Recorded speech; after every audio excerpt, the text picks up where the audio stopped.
Hello, Lou Hamilton from Audible Elegance here in Cincinnati, Ohio. We do work on X, Instagram, and Facebook. I also write a monthly blog on our website, www.audibleelegance.com. There's also our orphanage there.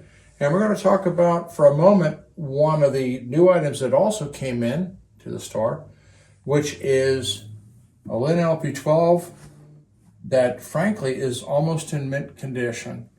And what is spectacular about this is we're talking about a table originally built in 1985. She has received a few upgrades. I'm not so sure I'm fond of the cork board on it. I'd much prefer the felt mats myself, but that's something you can pick up if you're interested in the table.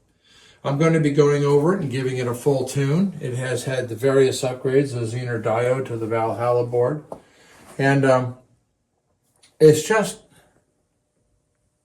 spectacular is the only way of describing it. I mean, I've seen LP12s after a couple years look like somebody dropped it off a truck.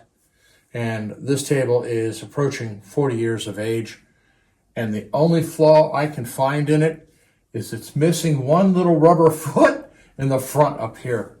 That's it. It has no damage to the Aframosa plinth, and it's a real delight to see someone really take care of something that's really a fine product.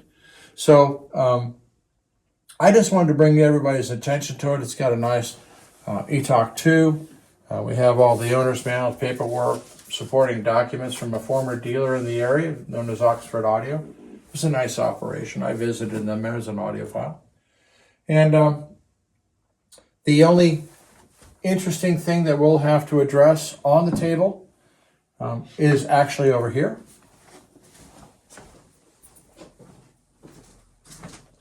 As Oxford Audio, like ourselves, sold the original name audio equipment, the care was taken to remove the RCA plugs from the ETOC lead and install BNCs, which is what Name Audio used for their phono stages. It's actually a better connection than RCA's. There are adapters with it, so it's going to depend upon whether somebody wants to use it with their older name products or wish to have these converted back over to RCA's. I'm pretty convinced I'd have to look a little further in the paperwork that the other thing that's rather unique about this, but let's take a look and see what we got. Now, I haven't looked down into the bearing well yet. That's going to be part of the inspection.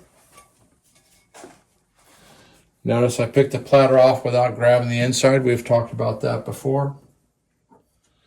The belt's a little dry, probably should be replaced. And in we go. And what we've got is a pre-Cirkus bearing. For those of you who are of the Name Audio camp, you may recall that Name Audio took exception to the Cirkus bearing in performance. They much preferred the more original one. And lo and behold, here's a table that fills that bill. So I'll check the bearing out. We have the oil to do a recharge if we need to. And, the bearings, the bolts have been upgraded. They're not the silver ones. But I'm going to take a look over this table. And again, it's a real pleasure to see such a lovely product come in.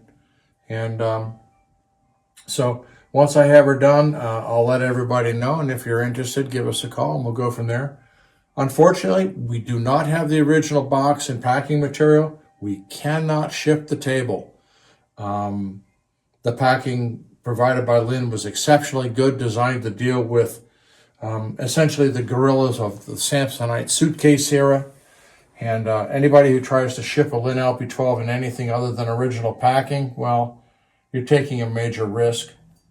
The table does have a K9 cartridge on it, which is probably at this point out of spec because any of the rubber parts in an older cartridge simply dry out and harden. So while it does play, it's probably not within spec. He was smart enough in transport to lift the inner platter so that it doesn't bang around on the bearing. He tied the arm down, which is a very good thing. If you're worried about trying to move it yourself, not with the intention of what this gentleman had, which was bringing it in for consignment, then corner wedges are typically used. This is an updated arm board. So a very, very fine owner, and very proud to see something of this quality come in such a condition. It's really, really nice. So if you have any questions about it, you can email me at lou@audibleelegance.com. And while I'm here this week for a few days, I'm going to get into it. The only other thing we had to do, which is not uncommon on older Linn turntables, these were the original hinges. They essentially had weakened.